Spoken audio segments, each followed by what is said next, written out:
Hello boys and girls. Today I was asked a question by Mach. Hello Mach. And he said on a recent video of yours that you said that the marriage game doesn't favour men. And then he had some questions which I'd like to address here. First of all, I appreciated your content. I'm in Virginia and I've been following you for 4+ years. Hello Mach in Virginia. On your Deconstructing the Sexual Economy video, you mentioned that the long-term relationship model does not favour men. Would you mind expanding on that concept? I'm 28, sound mind, educated, no problem dealing with women, been in multiple long-term relationships, but whenever I start thinking about getting married, which I know I'm at an age where I should, I consider it and I find the cons outweigh the pros. I keep coming to the same conclusion: I'll get married when I want to have kids. Otherwise, it just doesn't seem to be worth the sacrifice, he says. Sacrifice, his word, not mine. Whenever I date a woman, I feel like I'm in a sales funnel. As a nice guy or good catch, I'm made to think that I'm wrong for being hesitant to leap into marriage. Women assume that either 1, I'm too scared to get married, or 2, I still want to sleep around with other women. No woman I've met seems to be able to fathom that maybe I don't want to change my whole fucking life just because I've fallen in love. I'm not expecting you to solve the problem. Good, because I wish I could. I'd be a multi-millionaire. It would be amazing. There are millions more like me, and we'd really appreciate if you could expand on your comment. I know it's going to be tricky, not upsetting the feminists with that sort of video. You can blame me if that would make it easier. Mac, mate, I would never throw you, a good young soldier, under the bus like that. I'll take the flak myself. I'm a big man, and I'll take it. No, it's not going to upset feminists. What it might do is upset women who are angry. You know, this is something I realised I was walking into a post the event. Realised I'd walked into a minefield. Just I'm just chatting, doing my videos, and I was like, fucking hell, what a response. Just horrible things coming out of women's mouths, horrible things coming out of men's mouths, and ended up having to block 2 people, 1 man, 1 woman, for just spouting pure man hate, and the guy was just spouting pure woman hate. And he was doing passive aggressive, subtly violent suggestions of violent sexual practices. I was like, dude, just shut the fuck up with you. I mean, so this is not a video in which I slam women. There is a problem here, ladies and gentlemen. And the problem is, as I say it, for heterosexuals, this really isn't a video that's going to be of much interest to gay folks. But for heterosexuals, we've got a real issue here. And the core of the issue is men need women, women need men. That's a fundamental belief of mine. If you don't hold to that belief, this video you're not gonna like it. It's not going to appeal to you because we're coming from 2 different reality tunnels, 2 different maps of reality. It's not going to work. I believe essentially we need women, and I believe essentially women who are heterosexual need men. Notice I said women plural and men plural, not singular. Now, I'm not advocating polygamy over monogamy or saying go out and be polyamorous and promiscuous and all that. You know, I can give you good reasons to not do that. I actually don't think psychologically it's all that healthy to be anywhere on the extreme ends of the spectrum, because it's simply not natural. So where to begin? So to just say, I understand there are women who've been hurt by men and they're very angry. I understand there are men who've been hurt by women and you're very angry. Don't fucking project your anger here. It's not welcome. I'll just block you and I'll delete your comments. It's not cool. You're stopping a debate.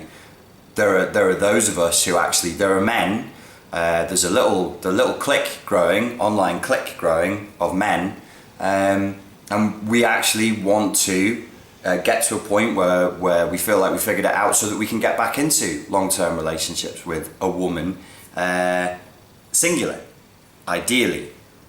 Not saying that you have to be locked into monogamy, not saying that you should be locked into anything, but that for rational reasons, so that we can be in long-term relationships with women, and all we want is this one thing, that it be fair.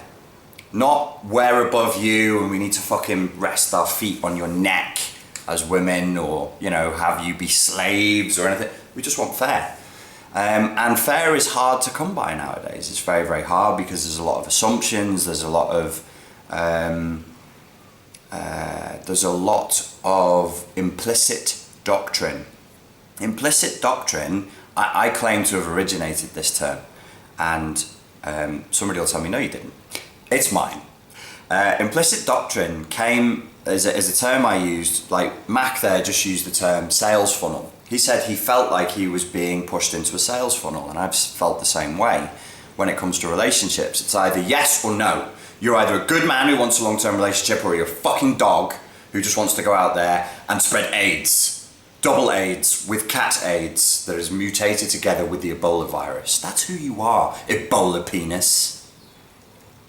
And we reject that as a fundamental concept. This clique of men, I'm talking about 6 guys now I'm talking to online. We're doing the right thing here. We're doing the Terence McKenna thing. We're forming our own subcultures. This is a subculture. Whatever other YouTube channel you subscribe to and you chat to people, it's a subculture. This is what Terence McKenna told us to do. When he started talking about 2012, when he, not the Mayan calendar thing, when he started talking about 2012 becoming a peak of something developing, I think he was right when he accurately predicted that it would actually be the internet and the exchange of information. This was not possible 10 years ago. This was difficult 7 years ago. Now, it's the easiest thing in the world to do. This, what's happening right here, you watching this video and us potentially engaging in a conversation. Okay. So, Mac has done the right thing. He sat and he's weighed the pros and the cons and he said, why would I do this? So let me reframe this scenario for you, for boys and girls, so that we can take the drama out and we can take the implicit doctrine out. The term implicit doctrine means... Do you remember how we spoke about narcissists are excellent at reframing? Reframing is a term that's often used by neurolinguistic programmers. I think it actually comes from linguistics. It's where you subtly change the frame of the context of what's being said. So if I'm a narcissist and I need to ask you for a favor, I will reframe the scenario linguistically so that I'm doing you a favor. That is an example of an implicit doctrine that's being imposed. I was having a conversation one day with a friend of mine who I will be interviewing on this channel because she's a very clever, very bright human being who is very well read and has a lot of really interesting things to say. And I think one of the problems that I hit with the last video is kind of an inevitable thing. If it's just a guy giving guy energy and chappish thoughts, then it's going to become stale. This will become a little bit rigid and a little bit stale in ways, and phallocentric. Darlings, there's a nice adjective for you. It'll become phallocentric. Whereas if I've got other people on here, it'll keep the energy fresh. I'll talk to other guys. There's another girl who I particularly want to partner with on this channel so that we can have conversations about issues that people are raising and she can have an input. So it's not just a guy going blah, blah, blah, blah, blah. This is what I think from my male perspective. Then there'll be female energy there as well. Yin and yang, interchange, movement. Yes, it's good, it's fresh, it's healthy. Plus she's like, I'm quite a masculine chap, like my endeavors, my mindset, what I'm interested in.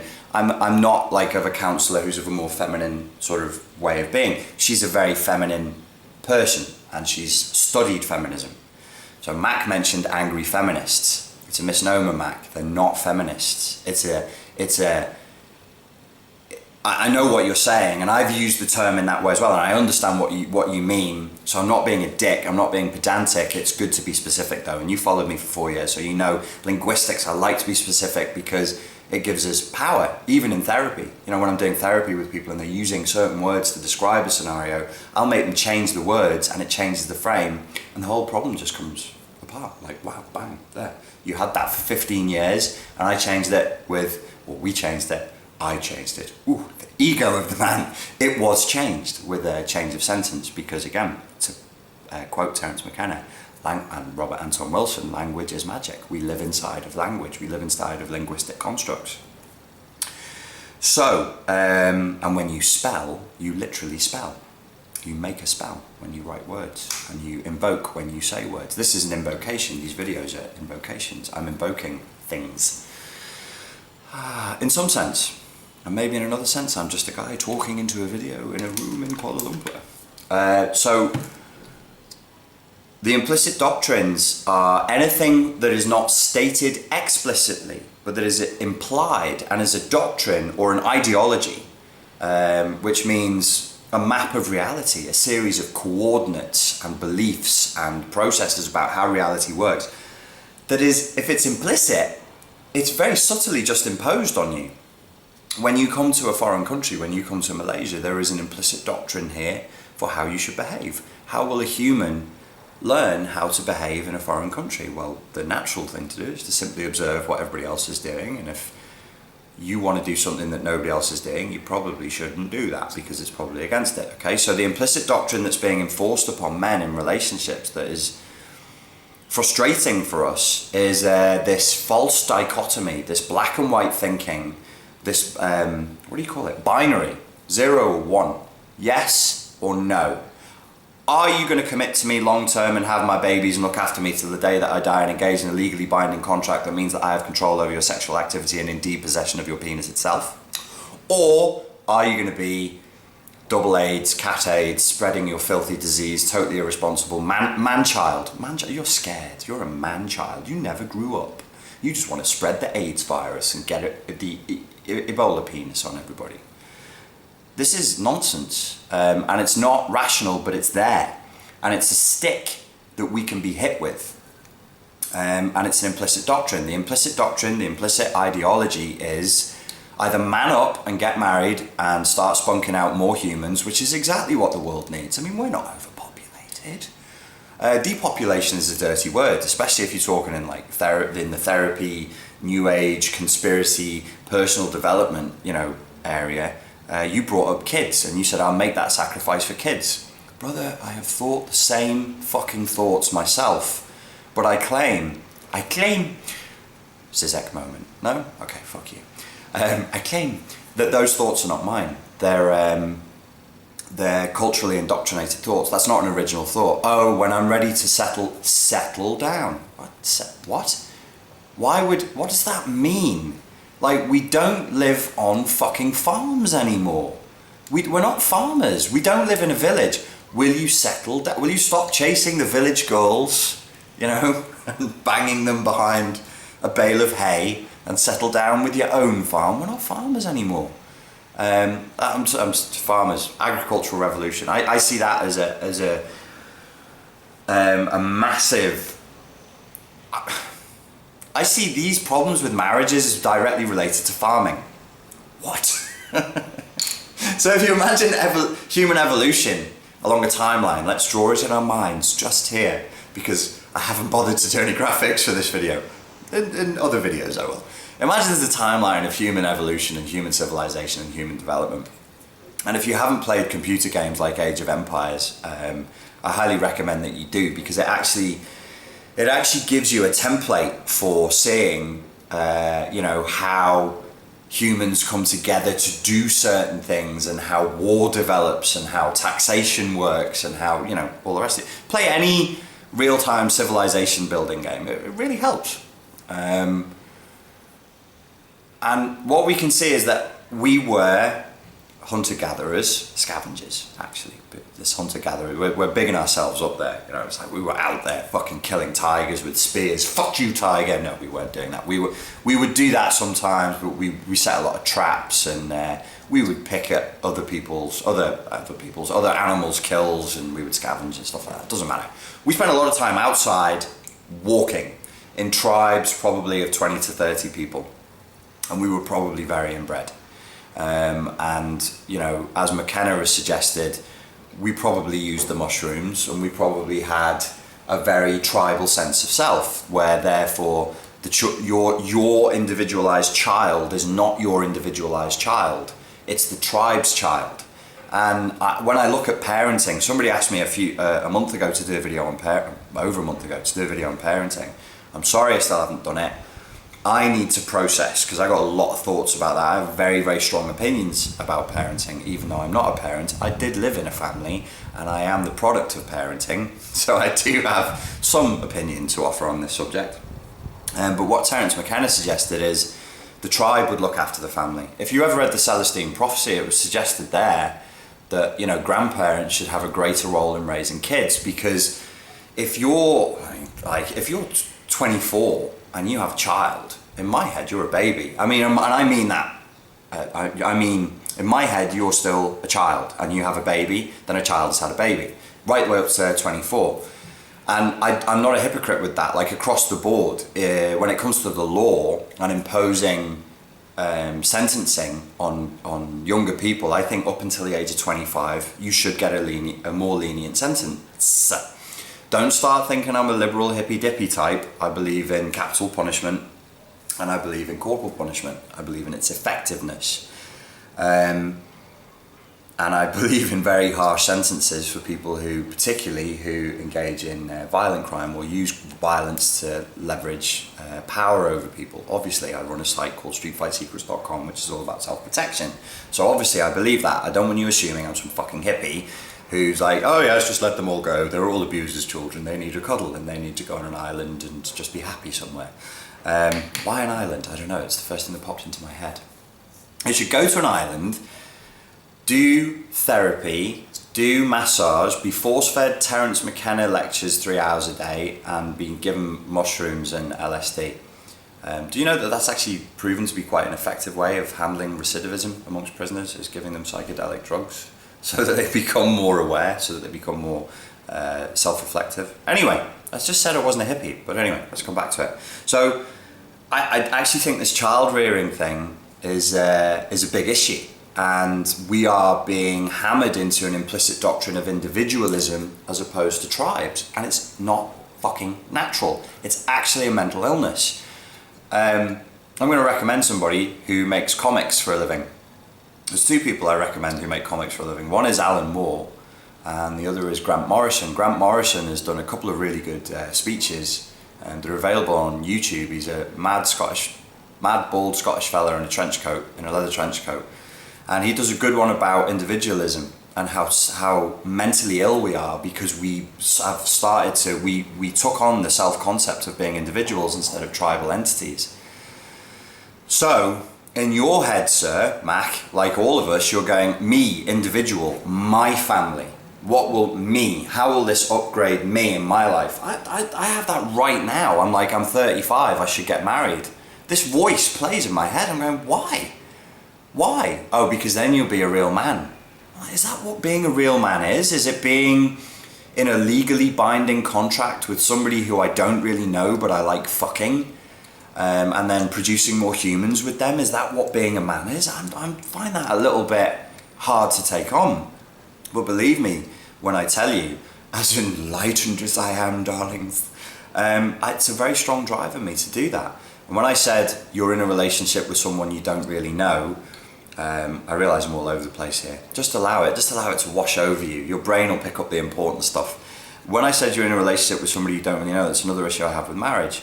How long should you be with somebody before you talk about marriage? Did the video stop? You were off playing a game, weren't you? And this was playing in the background and you were playing a game online and just letting me talk. That's a serious question. How long should you be with somebody before you discuss marriage? For me, I always said, oh, you should be living with them for a year.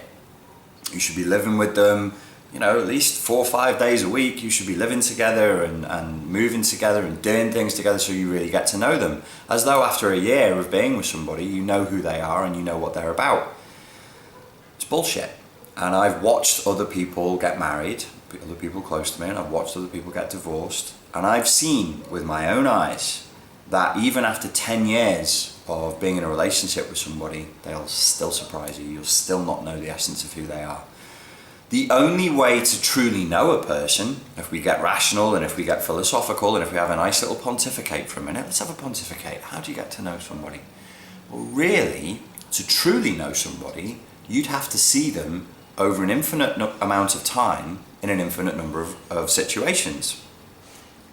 And that's not possible. And even then, over an infinite number of time, they would change and grow and become different people as time went on. So one of the guiding principles that I would advocate is that you understand the other person's core values. And I don't know if I've mentioned this on this channel or not, because I'm a bit scatterbrained. But I actually ran an NLP group and we started talking about what due diligence is. Since being in Asia, I've been here for 18 months, I've tried to adopt more of a old school Asian mindset towards relationships and have a much more practical view. So Mac, I can't tell you whether to get married or not. I can tell you that it definitely doesn't favour men. And men or women watching this video, please give me 5 good reasons why it advantages men to get married. What are the advantages? Not reasons. Sorry, I said reasons. I'm changing it. See that? I just changed the frame. I reframed it with one word. You can give me 5 reasons. Like a girl or a woman could say, well, because you love her and you're committed to her. I can love you and be committed to you without signing a legally binding contract. Understand, and this is from a woman, this is from my mum. My mum is now advising you, using me as the interpreter. It's a legally binding contract. She'll just sit there and anybody who's talking about marriage, she'll be like, do you understand? It's a legally binding contract. The law, the courts, people you don't know, strangers are going to come poking in your life, and a judge is going to come and ask you what you spend your money on, where you live, how you live. Are you fucking anybody else? You know, did you give your vagina to another man for a couple of hours? The judge will want to know that because it becomes relevant because you're engaged in a legally fucking binding contract. Did you put your penis inside of another woman? The judge is going to want to know that because you're now part of a legally binding contract, which effectively turns your relationship into an enterprise, my friend. So Mac, I'll talk to you directly and people will grasp what they want from this. You're 28, I'm 35, so I'm, in tribal terms, I'm an elder monkey. And this elder monkey says to you, he's a little bit more weary looking than you, a little bit more tired than you, and probably a bit more scars than you. And I would say this to you I'm not patronizing you at all, but I do think there's a huge difference between 28 and 35. And the reason for that, they call this in astrology, not that I'm a big believer in astrology, they call it the Saturn return. At the age of 27, 28 is around the age a boy becomes a man. Women is younger, for them it's 24, 25. For women, age of 24, 25, she stops being a girl, she should stop being a girl and starts being a woman. For a man, it's a little bit later than that, 27, 28. And a lot of guys listening to this will notice that at age 27, they probably had a huge heartache in their lives. That was probably the first time they had their hearts broken. So age 27, 28, between 35, I would say, one thing I would say is it gets easier. Like, you get way more comfortable with yourself. Over the next 7 years, you're going to get a lot more comfortable with yourself. You must have a philosophy. Whether you choose to be single or whether you choose to get into a long-term relationship, you must follow in the footsteps of Patrice, Om Patrice Namaha, and have a philosophy, have a direction. You must be a leader. You must have your own doctrine, your own way of doing things, and you must enforce that. These are your boundaries. These are the things that will keep you safe. And you must be, again, following in the footsteps of Patrice, rigorously honest with yourself and with the girls or girl you're going to be with. Whether you're going long term, short term, or you're doing something in between, you must do those things. The other thing I would recommend you that isn't from Patrice, and this comes from me and my experience with marriage and divorces, and of being in Asia, and of trying to follow a more old school Asian mindset, is that legally binding contract called a marriage makes it an enterprise. The way the old Asian mindset works towards marriage is it's a business. And this is the way we used to do it in the West a long time ago. You know, people keep going on about the difference between East and West. There ain't really that big a difference. You know, wanting to cover women up, being frightened of female sexuality because if a girl goes out and shags loads of different men, it fucks up the tribe. If a woman is too beautiful, it sends men crazy and makes them kill each other. So then you'll have your prime alpha males of the tribe will be fucking choking each other out and dying and not hunting for you anymore. I think this stuff goes way back. I didn't even talk about the agricultural revolution before, did I? were crazy hunter-gatherers living in the desert, murdering and killing daily. Or not daily, but you know, in terms of our diet, we killed a lot. Humans probably were even like not that carnivorous humans would probably still have eaten meat, they reckon, twice a month. So we're killing fairly well. You would have, by the time we're our age, we would have killed a lot of animals. Have you ever killed an animal first hand? I think I killed a snake once. You know, and then skinned it and cooked it and eaten it. So you'd have a very, very different mindset. The agricultural revolution stopped all that. It then put us into a position where we had to become civilized because we were static and because farmers are very vulnerable. Your resources cannot be moved now. Your resources when you're a hunter-gatherer are your skills, your wits and your tribe. And you can move wherever, and unless you're really good at tracking, you're not going to find them. But farmers, where the fuck does a farmer go? One of the first things that happens once we moved into farming was we needed, what do you call them? The other word for the Illuminati? The Masons. Masons. You needed masons. I think this is why masons are so important. What the fuck have what's masonry got to do with anything? They're stone builders, they're stone workers, yeah, exactly. And they're the ones who create the magical boundaries called walls, called houses. And it is magical. It's literally, you say, okay, this is the wall between me and you. You know, how the fuck do you determine that? How do you say this is Malaysia, and then you cross the border and you're up in Thailand? Says who? It's the same jungle. Do you think the mosquitoes give a fuck whether they're sucking your blood in Thailand or across the border in Malaysia? Do you think the tigers give a shit? The snakes, they don't fucking care, they don't know. And the same sky runs over all. The same clouds pass over and there's no passport control for clouds. It's like I'm on drugs. Passport control for clouds, my mind today. So the agricultural revolution really changed all that. It changed our diets, it changed our mindsets. We started eating a lot more grain, a lot less. And we basically started to become less raw, less masculine, more and more civilized, more and more feminized. And the root of marriage is in that. Marriage is me saying to you, me the elder, saying to you, Mac, look, young man, we can't have you just going around fucking everybody. This tribe needs children. We need healthy children to take over when we pass away. Please get married and please produce offspring.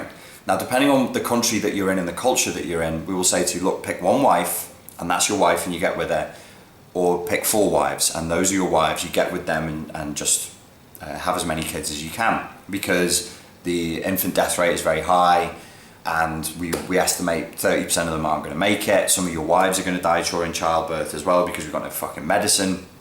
There's no disinfectant, there's no anesthetic, there's no surgical tools here. It's a mess out here. So you need to be fucking and producing. And we can't have you as a lone wolf. And this fear of lone wolves still exists today. Do you know how hard it is to be 35 years old and hang around with other 35-year-olds? It's tough. All my friends have, friends my age, have wives and kids and want to talk about carpets. They'll have fucking impassioned conversations about what colour their carpets are, about how they floor their houses, about, the nest. I'm passionate about my nest. I'm going to put a kitchen extension in. Goddamn kitchen extension. And I'm like, fuck, this is so dull. I don't get any of this. I'm not saying follow in my footsteps. I'm not saying don't. That's up to you. You're your own man. You get to do your own thing. But please do think of marriage as an enterprise. Please do understand it's a legally binding contract. And think of it that way. So we say to you, okay, you're going to get with a woman and you don't know her. And you don't get to know her. You won't get to know her probably for 15, 20 years of living with her. And then you'll still be like, oh, really? That's what you're like? Oh, okay. You can do as much due diligence as you can. Do have the conversation. It's not romantic. If you want a relationship to last, you must pull away from romance. A relationship's built on romance and sex and emotional intensity ain't great. That's not a good foundation to build your house on. You should build it on what your core values are. And if you want to know how to find out your core values, I can give you an exercise. Find out what her core values are. Say, look, this is my philosophy. I'm interested in psychology. I'm interested in philosophy. I really don't want to get a divorce, and I really do want to be in a long-term relationship. I really want, just, would you play along with me? Would you do this thing with me? Because I listened to this guy on YouTube, and he said it's a cool thing to do, and it'll help us stay together. Let's find out what our core values are. Let's talk about our objectives. Let's say 12 months, 18 months, 5 years, 10 years, 20 years. Where do you see your life going? Did you do this in your last long-term relationship? Did anybody watching this do this? I didn't. But how stupid not to. Like, if your goals are over here and my goals are over here, we're fucked. Or there's going to be massive drama. If my values are here and your value, if I highly value honesty, and honesty doesn't even feature in your top 20 values, let alone your top 5, can you see that might be a problem? If I highly value independence and freedom, does being in a long-term relationship therefore negate that? So you need to know what your core values are. In the same way, Mac, I'm a businessman, and I have been self-employed since I was 22 because I couldn't stand offices. So that's 17 years. And I've been running my own business sort of successfully for the past 8 years. So I understand business. If you and I, Mac, were going to go into business and we were going to bind our energy and our money together. Now, bearing in mind, a partnership in business is no different in principle, in that you put your money at risk, but more than that, it's emotion and time. Time is the most precious resource we have. It flows one way, we can't get it back. Money you can get back. You'd be pissed off if you get ripped off, but that's why I don't engage in business partnerships, because it's quite normal for people in business partnerships to feel like they're carrying all the weight and the other person's doing fuck all. That's in boy-boy, male-male business partnerships, ladies and gents. So when we start saying there's something intrinsically wrong between men and women, okay, yes, there might be some things where men are from Mars, women are from Venus, there's too much yang, not enough yin, whatever's going on. There is just problems between humans when we make arrangements with each other, when we form agreements with each other. Now, Mac, in a business relationship with me, we could not, for me to be satisfied before I sign that legally binding document with you, we could not be explicit enough about our core values and our vision for what is going to happen next in the business enterprise. By that I mean, you don't want to, like, I would be a pain in the arse to go into business with, because I will sit there and I'll interrogate you for hours at a time. Do you know why I do that? Because of bad experiences. Because of not doing the due diligence of saying to people, how many hours a day do you work? What time do you usually fucking wake up? Do you drink during the day? Do you think that's cool to go and drink at lunchtime and then come back to work in the afternoon? Because if you do, fuck you. I don't care what you're offering me. I'm not being a partner with you. And you might say, that's a weird thing. What the fuck? That comes through experience. And you don't get experience until you've already lived it, right? So marriage, have you been married before? No. So it's like, fuck, I don't even know what it is that I'm going to get annoyed about or that's going to be a problem further down the road. So rinse it through due diligence. And remember, it is a legally binding contract. It is for life. That appalls me. I didn't even know that until about 7 years ago when I saw my stepfather, before he married my mother, going through a divorce. And he said, you know, she's entitled to half of everything. And I was like, yeah, up until the point where you divorce, right? He's like, no, forever. She's entitled to money from me until the day she dies. And I was like, what? This is madness. That can't be right. But in the UK, that's how it works. It's different in different cultures. In Malaysia, if you are Muslim and you have a Muslim marriage and you are a Malay or Bumi Putra, then it's different laws apply, but it's still not easy. It's still a very laborious process. So I guess I better wrap it up. This has been rambling, but I intuitively feel and hope that it's been helpful. I'm sorry if there's unclosed loops there. There's probably things I didn't really, I think I closed all the loops. Agriculture, fucking implicit doctrine, and advantages. Yeah, let me press home. Let me press the advantage. If you can tell me what the advantages are to men in getting married today, I'd like to hear them. And I just said crush romance. Push romance out of your fucking mind, gentlemen. If you're getting involved in marriage, be as practical as you can. And women, do the same thing. That doesn't mean I'm not a romantic type of person, What I see it as is if you have that rock solid foundation where your core values are lined up, your life goals are lined up, your expectations for how you're going to live your life, you've got to ask these questions like, do you expect to work? Do you ask a woman, do you expect to work, but you want to have kids? So are we going to be one of those families where the kids are raised by a nanny? Sticky questions, but dude, it's your life. It's your life's energy. It's your time. It's your money that you're binding with somebody else. You have a right to ask these questions, and just say, well, okay, you know, what kind of a house do you want to live in? How much money do you see coming into that household every year? Are you going to contribute financially? Are you going to have kids? How many kids do you want to have? And you've got to line all of that stuff up. That's due diligence for a business enterprise, and this is an enterprise. Once that rock solid foundation is built, then you have romance afterwards. The romance is done within boundaries, and that's what I've been teaching people for years. As far as sex goes, it's a direct mirror image of what goes on sexually. Is within the boundaries of a loving, supportive, caring relationship. Really, in the bedroom, you should be doing anything and everything you want to do that you think is going to get you off or get the other person off.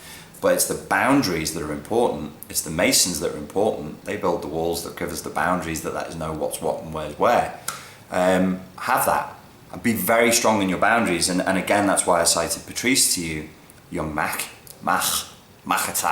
The return of the Mach is have a philosophy. Have a philosophy and have the attitude with a girl coming on board that she is coming on board. Like, listen, right? I'm not like the last 3 guys that you hung out with. I'm not like the last guy that you dated. I have very strong opinions and very strong beliefs about this. This is what you say to her. Say these words. As you're looking at me now, say these words to her. Do you think it's going to make a woman run away? It's not. It's not going to make her run away. She's going to love that. Because most people out there haven't got fuck all direction, no idea of what they're doing with their lives, and no philosophy whatsoever. And what you're saying is, look, you come on board with me, we'll make compromises for each other. I have very strong opinions about this, and I have very strong beliefs about, do you? I mean, and if she does, then great, you have that conversation. But if she doesn't, then say, okay, you don't.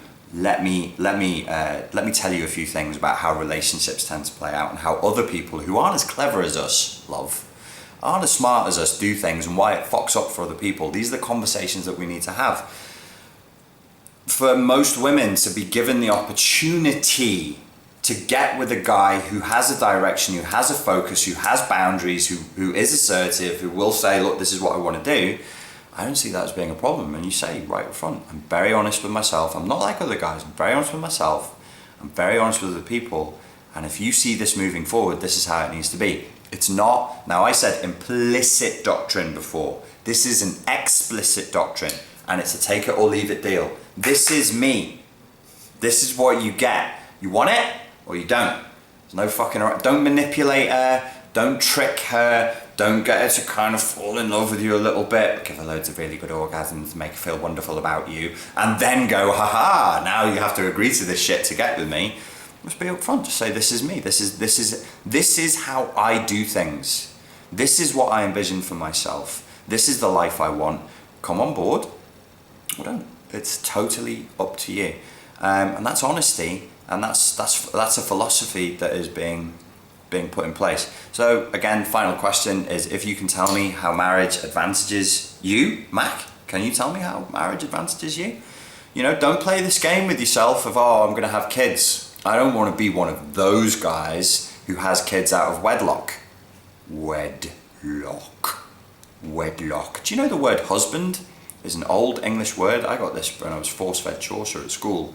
The origin of that word actually means housebound. And a man or a woman would be housebound, would be legally tied to a domicile, to a place. That's what I'm saying. This movement where we came out of the savannas and put the spears down and then picked up the shovels and the hose.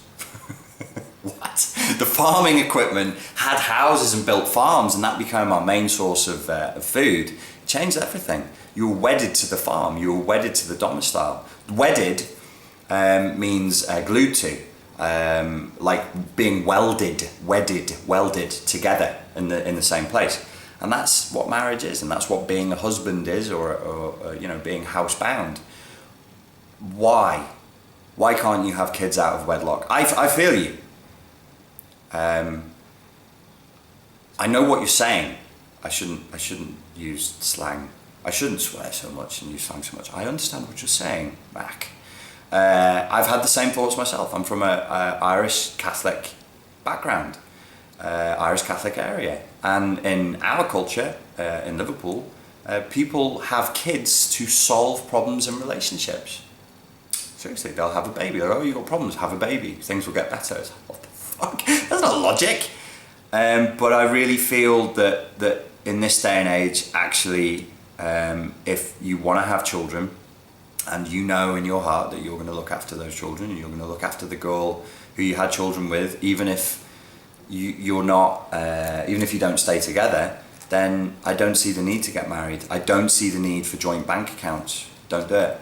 Don't weld your money. Don't wed your money to another person. Keep your money separate.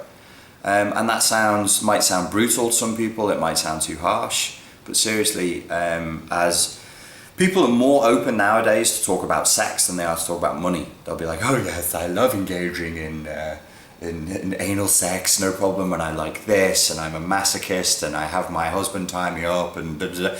And it's like, this is like a, you know, it's a little bit Zizek, this. It's like a fake openness. It's a fake openness that pushes you away.